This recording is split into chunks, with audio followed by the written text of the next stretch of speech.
Hello fellow YouTubers. Today's Sunday, September 2. Peace. And it's Father's Day. Father's Day. But Henry! Ugh. Oh dear old Dad, I've got a present for you, dear old Dad. Father's Day, but Henry! I thought that was one of the funniest cartoons I'd ever seen. The Three Bears, Looney Tunes, Warner Brothers cartoon. I know. I'm not going to say it. You can see it. Anyhow, whatever. It's been I've been sort of iffy today, you know, and I just had one of those days. And it is Sunday. My wife and I usually have a day of rest, even though, well, I'm not a religious person at all. My wife, she's Catholic. No, I forgive her for that. No, it just had an easy sort of day, but we went shopping twice. Peace. Twice. She wanted to go out to the plaza to pick up some wool that she'd rang up and ordered, asked to put aside for her. There were 5 balls of this blue wool to finish off this quilt she's doing. It's as big as a sail on a ship. It's enormous, weighs a ton. And yes, while we were out there, I bought a couple of videos. Where are they? Here they are. I got Taken 3. It was only $7. Of course, you know I bought Taken 1 and 2. And in Avengers in Infinity War. Yeah. And I bought another headphone for doing narration on videos. I think that's 2. Yeah, these are the headphones here, and I can plug it into my laptop, and I can plug it into the TV. I've got other headphones here I was given free of charge, and they're really expensive ones. When I looked them up, they were something like $600. This is at the hearing specials I went to a few years back. Well, I told you about that. Anyhow, so I got these, and I'm going to try out the microphone, see if it's any better than the ones I've got. Who knows? They were on $39, but we've got a 10% discount. I don't know, this lighting really annoys me. Ugh, Father's Day, but Henry. And after we came home, yes, it wasn't long before my wife went through the Woolworths brochure and she said, "Oh, can we go into town and get some of these infusions? They're tea bag-like things you put in cold water." I said, "Oh, okay, if you must." You know, so anyhow, we went in there and tea was on special. Tea was on special for $2.40, so I bought 10 packets of tea. I must have about 50 packets of tea here at the moment. But why not? Like my wife with toilet paper. You buy it when it's on special and stock up. And it'll last for eons. And now I finish rattling on. And that's, oh God. Anyway, I'm just going to do a reading, and then I'm going to call it quits because I've gone on for about 5 minutes. And I've gone further into simple things. This is after we'd moved from Stanmore to Maze Hill, which is just west of the city of Parramatta. And Parramatta's about 15 miles west of Sydney, and that's gotten darker. Yeah. It's annoying. Yeah, and that's 24 kilometres.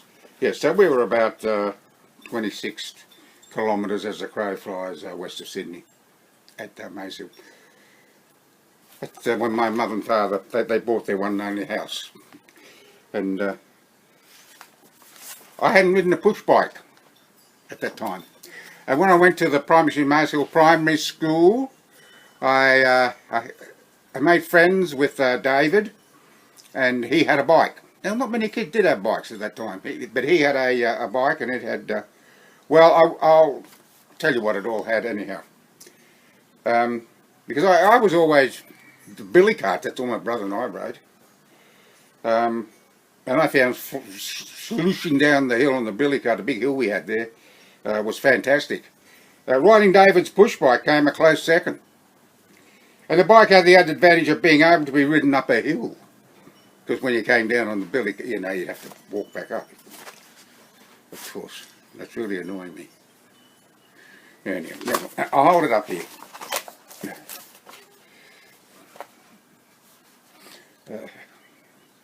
Well, most hills anyway.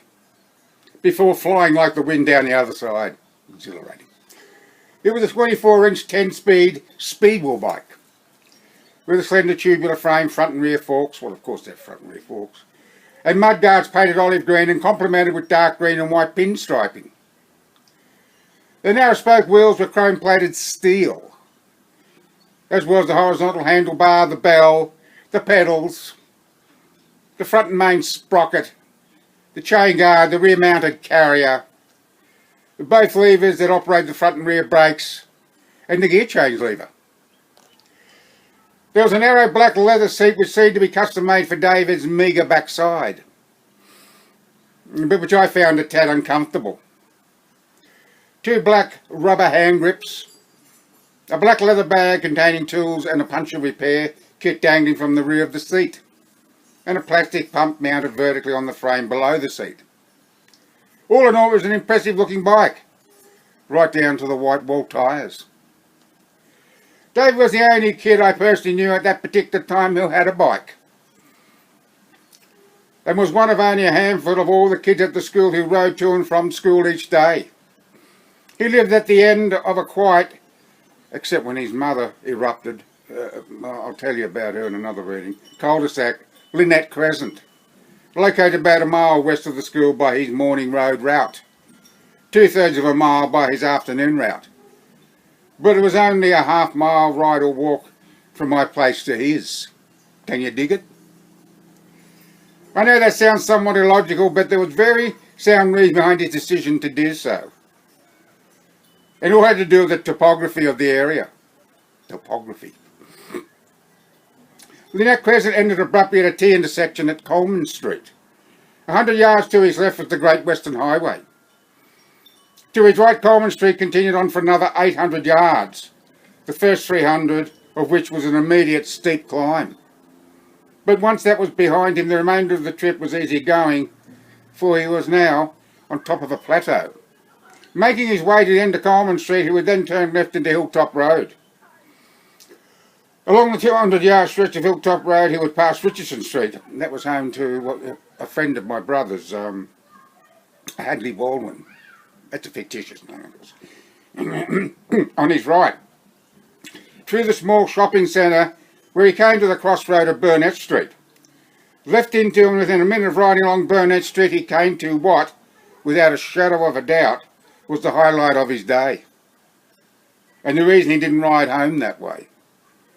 Riding like a bat out of hell down the monster of a hill that freewheeled him all the remaining 600 yards or so to the school front gate. It was a good thing that there was very little traffic in those days, because all but halfway into the descent he had to veer right across Burnett Street into Railway Street at a sweeping Y intersection. And at the speed he would have been going, there was no way in the world he would have avoided colliding with a vehicle if it happened to be in the wrong place in that second of time he was. He wouldn't have thought about anything like that happening. You don't when you're a kid, no? And when all is said and done, there is very little risk involved. In fact, there is a far greater risk of a fall and doing damage to his bike if he rode to school via the same route he rode home by. From the highway end of Coleman Street, the first half of the trip was downhill along a narrow, rough, very eroded dirt track that snaked its way across 2 large open expanses of vacant land. Each to ride up in low gear nice and slow, but a totally different proposition to ride down. The track continued on across a third parcel of land at the bottom of the descent, but it was flat and reasonably smooth by comparison, ending at the bitumen of Margaret Street, after which it was easy going for the remaining short distance to the school. So I've mentioned all these streets are true. So if you happen to look up Maze Hill and you want to look at the streets and the school and that, you can say, oh, that's what he's talking about. That's the hill they rode down and this went up. I was fortunate enough to be able to experience those rides firsthand, but only after I had a few learning sessions, riding back and forth along Lynette Crescent, becoming familiar with the gears, the brakes, getting a feel for something that had me sitting 3 feet above the ground on 2 wheels, as opposed to being low to the ground on 4. The first time David let me take the bike for an extended ride, I decided to go by the way of his morning route. And I have to confess that the long steep climb up the hill of Coleman Street really had me huffing and puffing. Off the seat and pedalling hard, breathing through my mouth, changing down a gear, then another, the brief rattle of the chain as the carrier moves it from one sprocket to the next, settling each time with an audible click. With my legs aching from the strain, I made slow but steady progress, each gear change bringing a brief but very welcome relief to aching muscles. Down another gear as I falter, rattle, click, rejuvenated. I think I can. I think I can. Rattle, click. I think I. Rattle, click. I think. Rattle, rattle, rattle. No click. All gear options exhausted. I know I can. I know I can. Each turn of the crank is slow and painful, but I'm determined, willing myself on as I continue to shift my weight left and right to drive my weak, aching legs. I know I can. I know I can. When I reached the top of the hill and levelled off, the relief was one of resurrection, a renewal of body and mind, pedalling with consummate ease as if I'd grown a new pair of legs. I settled onto the seat and thumbed the gear lever, the chain rattling and clicking in quick succession as it jumps to sprockets, right to left, smallest to largest, low gear to top gear. Each rotation of the pedals now easy, rhythmic, pushing half a dozen yards of bitumen behind me in a productive, constant, unhindered progression forward. I breathe through my nose, my heart no longer beating a rapid tattoo in my throat. My pulse has ceased the incessant drumming in my head. My mouth is dry, my throat, my tongue slightly swollen, my lips chafed, the back of which stick to my teeth. What I wouldn't give for a drink of water. A mouthful will do. There's a tap in every front yard I pass, but as quickly as the thought pops into my mind to stop and quench my thirst, it pops out again and I cycle on. Coleman Street is but a memory now as I ride through Hilltop, shopping centre, left onto Burnett Street, where in no time at all, the road ahead suddenly disappears, giving way to an immense expanse of clear blue sky with just a hint of tiled roof tops. Tiled roof tops. This is it, the brief momentary prelude to my descent of what, at that particular time, was the mother of all hills. I hear a car approaching, as I'm all but on the verge of the precipice, and I cast a quick glance over my right shoulder. But all I see are 2 large headlights and a massive shiny chrome grille. Then it's gone, and so am I, leaving it in my wake as I freewheel down the hill like the clappers.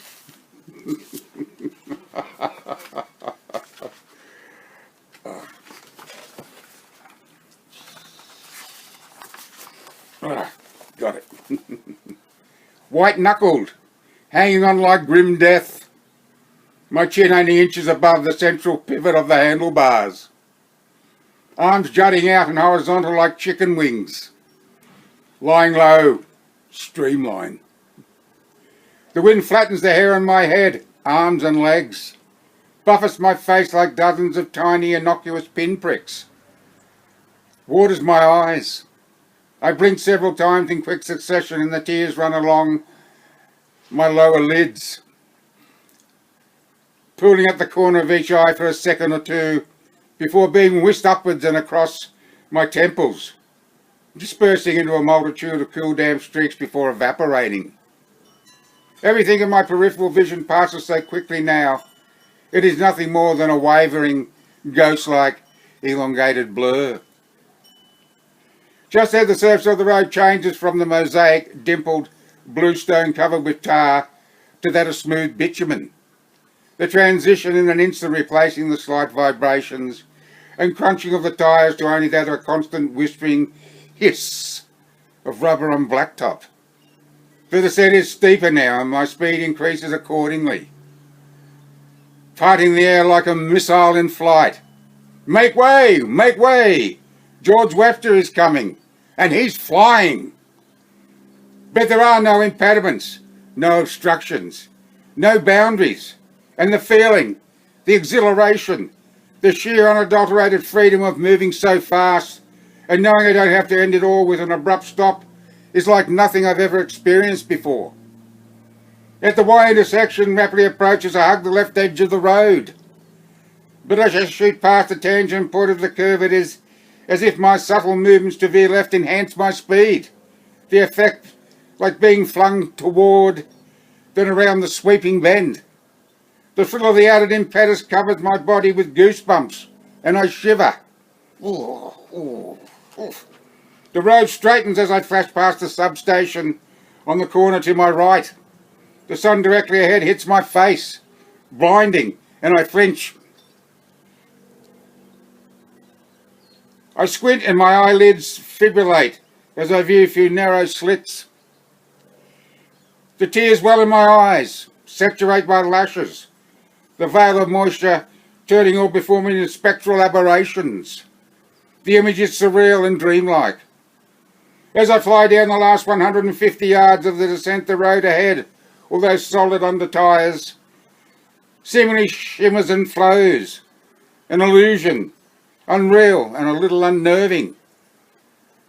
In a matter of a few seconds I reach the bottom of the hill and the crossroads of Crimea and Margaret Streets.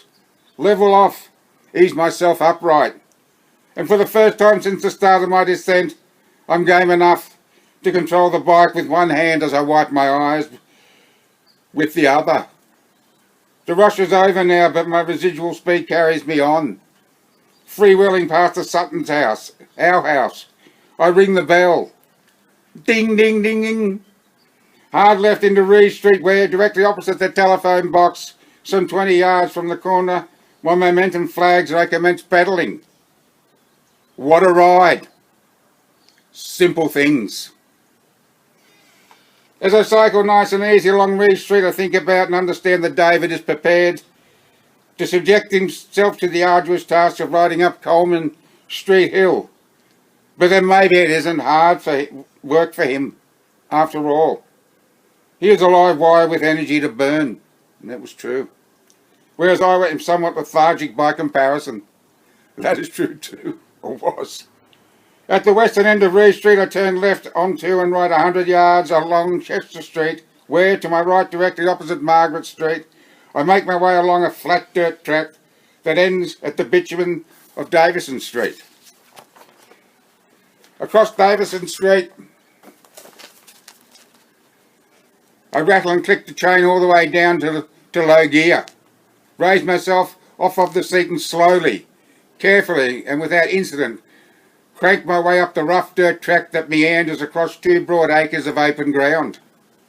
At the top of the hill, the track ends at the verge of a broad earth shoulder 2 or 3 yards short of the roadside curb and gutter of the highway.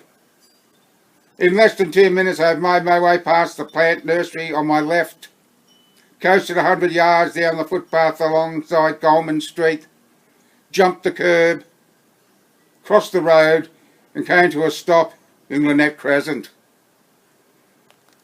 As I stand on the road with the bike between my legs, the front tyre pressing against the face of the curb close to David's right leg, he looks at me and says, "You know, George, I was thinking about something while you were gone." And I will read you that some other time.